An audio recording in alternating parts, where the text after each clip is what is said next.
Bonjour, aujourd'hui nous allons vous présenter notre TP sur le moteur asynchrone triphasé. Notre binôme est composé de Xavier. Bonjour, je m'appelle Xavier Esch, j'ai fait un bac S-SVT au lycée de Cugnot et je suis dans le groupe A1 en binôme avec Victor Dagneau. Bonjour, je m'appelle Victor Dagneau, je suis issu d'un bac SSVT que j'ai également passé à Cugnot. Et à l'IUT, je suis aussi dans le groupe A1. Dans ce TP, nous avons réalisé le câblage de moteur triphasé asynchrone et nous avons mesuré les grandeurs électriques concernant ce moteur. Pour ce faire, nous disposions d'une platine d'expérimentation, d'une armoire électrique, de câbles, d'un multimètre que l'on a utilisé en voltmètre et en ampèremètre et en ohmmètre. Dans ce TP, nous avons respecté les règles de sécurité suivantes.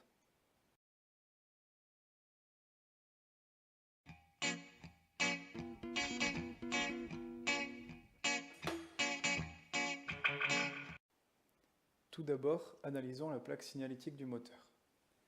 Nous pouvons voir ici la fréquence du courant qui doit traverser le moteur, sa tension en fonction du câblage du moteur, triangle ou étoile, et le nombre de phases, ainsi que la vitesse de rotation et sa puissance. À l'aide d'un ohmmètre, nous pouvons repérer la connexion des enroulements. Lorsque la valeur de la résistance n'est pas nulle, c'est que les bornes sont reliées entre elles. Les enroulements apparaissent en rouge sur la vidéo. La valeur de résistance relevée est 70 ohms. Maintenant, connectons le moteur en étoile. Pour cela, connectez les bornes X, Y et Z comme sur le schéma. La valeur de la résistance entre deux bornes est alors de 140 ohms. Nous reproduisons la même manipulation en câblant le moteur en triangle, c'est-à-dire en connectant les bornes X et V, Z et U, W et Y comme sur le schéma. La valeur de la résistance est alors égale à 47 ohms. Grâce à ces mesures, nous pouvons savoir que le montage en triangle absorbera plus de puissance que celui en étoile. En effet, P égale U carré sur R. Donc, lorsque R triangle est inférieur à R étoile, on a P triangle supérieur à P étoile.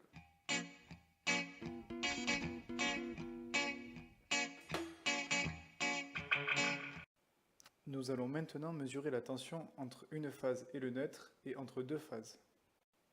On trouve donc les valeurs 250 et 399 volts. On dit que c'est un réseau 250-399.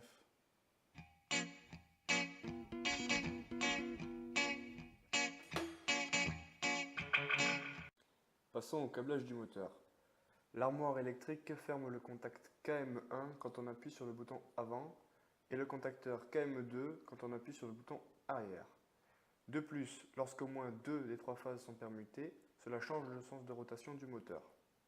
Nous pouvons donc câbler le moteur selon le schéma que vous pouvez voir. Testons notre montage en mesurant l'intensité J dans un enroulement.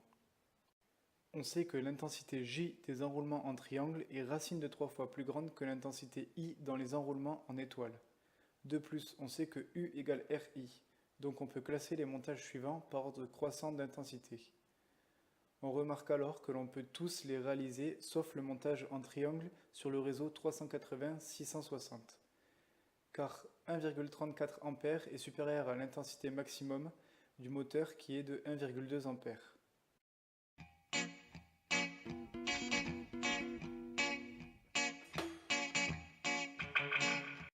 On peut voir ici les différents éléments qui composent l'armoire électrique.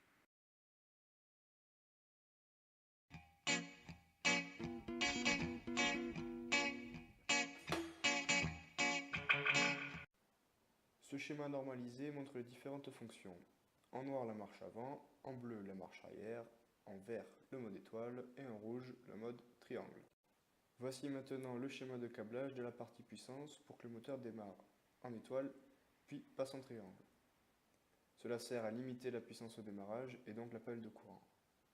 Testons notre câblage. En effet, on mesure une intensité de 0,285 A pour un montage en étoile et 0,790 A pour un montage en triangle, ce qui nous donne des résistances de 140 ohms et 47 ohms. La puissance est donc inférieure pour un montage en étoile.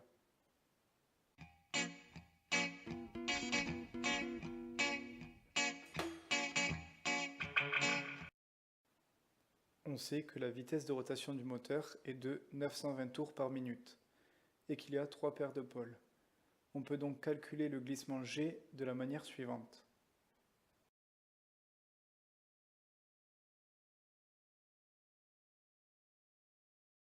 Hope everything is alright. Hope every